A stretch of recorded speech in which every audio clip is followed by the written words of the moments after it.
A utilização de material radioativo é bastante disseminada. Na indústria, suas aplicações variam desde o exame de grandes peças de aço para garantir que não contenham falhas até a verificação da integridade de juntas soldadas em tubulações de alta pressão.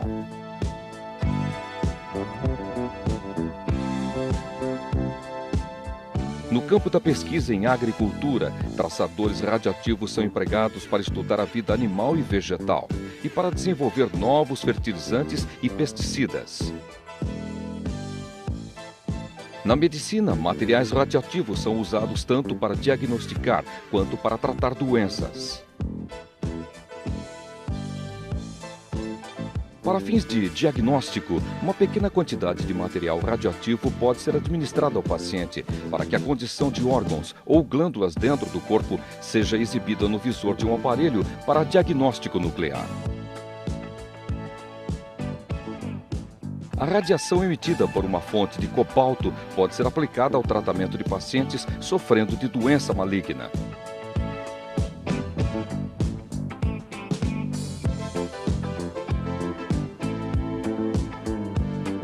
Em muitos países produz-se eletricidade por meio de usinas nucleares e o transporte de materiais relativos a essa indústria representa o maior volume de expedições de material radioativo.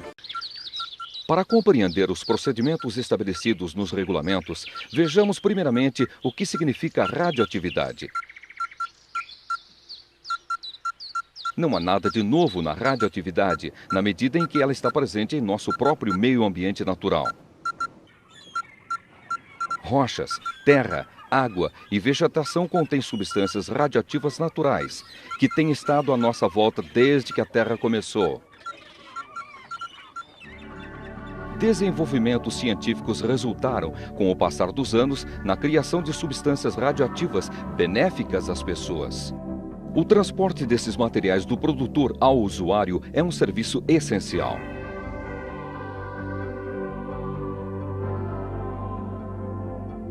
Uma substância radioativa emite continuamente uma radiação invisível que, contrariamente à radiação de luz ou do calor, não pode ser vista nem sentida pelo corpo humano.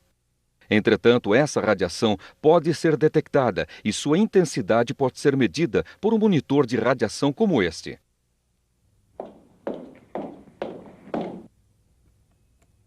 Nesta demonstração, estamos usando uma fonte radioativa selada, que pode ser manipulada de forma segura.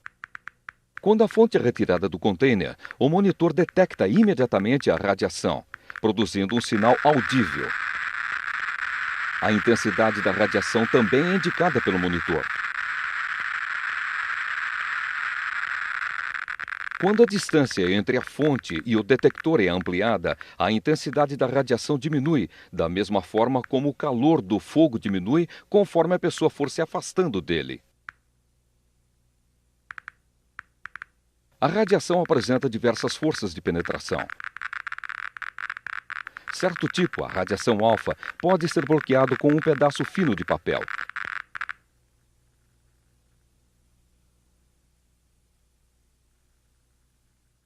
Outro tipo, a radiação beta, pode ser retido por folhas de metal leve.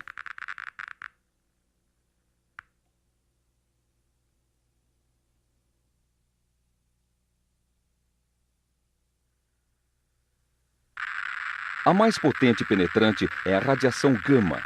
Esta pode ser absorvida e reduzida a um nível seguro por meio de materiais tais como chumbo ou aço.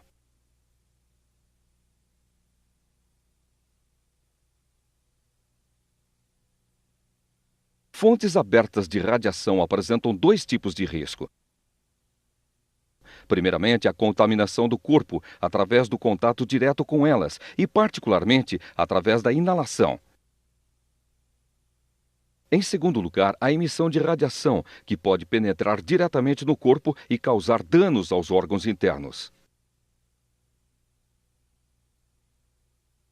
Independentemente de quão poderosa a fonte, a distância e a limitação do tempo de exposição sempre podem fornecer proteção contra a radiação. Inicialmente, iremos à linha de produção. Neste recinto, frascos estão sendo enchidos com isótopo radioativo, indicado para uso clínico.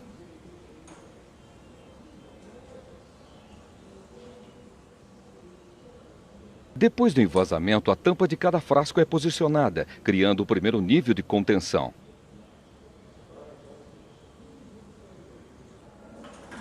Procedimentos rígidos são seguidos durante todo o processo de produção e embalagem. Cada frasco é introduzido no recipiente de chumbo, que atua como uma blindagem contra a radiação.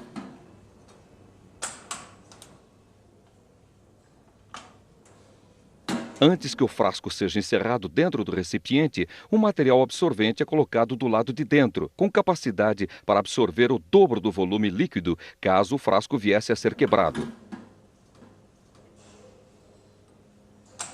A radioatividade do conteúdo de cada frasco é então verificada e comparada com a especificação, para que esteja de acordo com a etiqueta fixada sobre o recipiente de chumbo e registrada. Os recipientes reunidos numa bandeja são transferidos para a seção de embalagem. Esta transferência é executada por meio de uma série de caixas de transferência, feitas de chumbo e aço, para servir de blindagem adicional contra a radiação.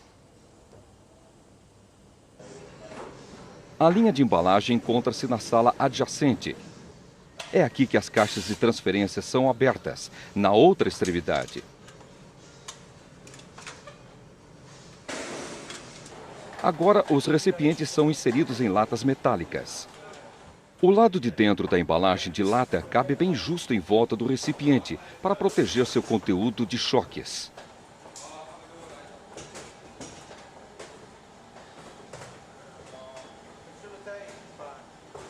Cada lata é então etiquetada pelo lado de fora, para identificar seu conteúdo. A lata, depois que sua tampa tenha sido selada no lugar, fornece uma contenção externa. Cada expedição é então preparada para o envio. Os regulamentos da AIEA definem o tipo de embalado que deve ser usado para cada expedição. Os regulamentos também estipulam que os embalados de material radioativo devem levar uma etiqueta que identifique claramente seu conteúdo.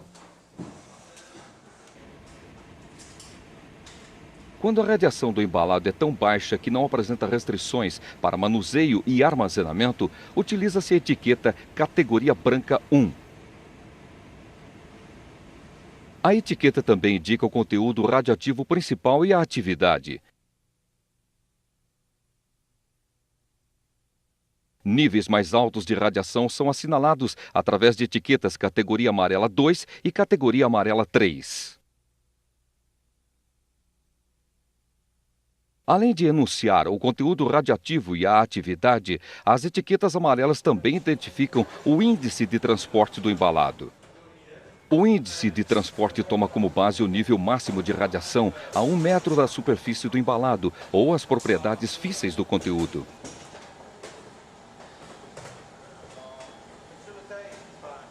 O índice fornece uma base para que as expedições sejam segregadas das pessoas e de filmes fotográficos, que poderiam ser velados caso expostos à radiação. O tamanho e a forma do embalado não servem como indicação da radiação emitida pelo conteúdo. A cor da etiqueta, bem como os detalhes constantes nela, é que são os únicos verdadeiros guias. Mesmo nas melhores empresas, acidentes podem acontecer às vezes. E este é o motivo pelo qual os embalados são submetidos a testes tão rigorosos.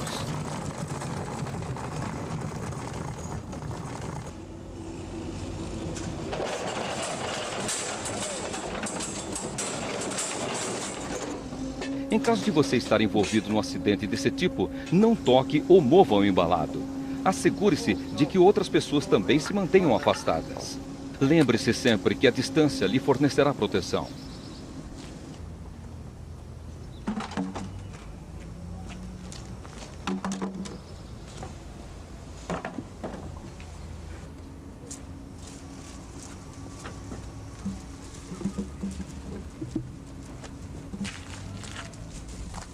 É provável que o container não esteja danificado, mas o expedidor deve ser informado imediatamente, bem como as autoridades policiais locais ou o corpo de bombeiros, conforme o caso.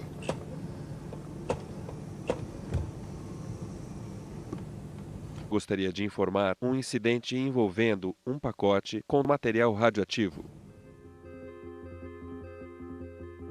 As mesmas regras que são aplicadas para o transporte são adotadas para o armazenamento de embalados. A soma total do índice de transporte de embalados das categorias amarelas 2 e 3 que estejam empilhados em um grupo não pode exceder 50 e deve ser respeitada uma distância de 6 metros entre esses grupos.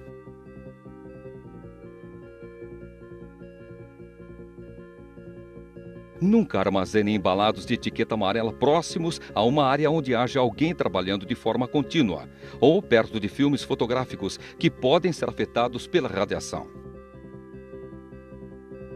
Nenhum embalado deve ser jamais armazenado próximo a qualquer outra mercadoria perigosa que poderia afetar a integridade dos embalados de material radioativo. Qualquer quantidade de embalados de categoria branca pode ser armazenada em pilhas de forma segura.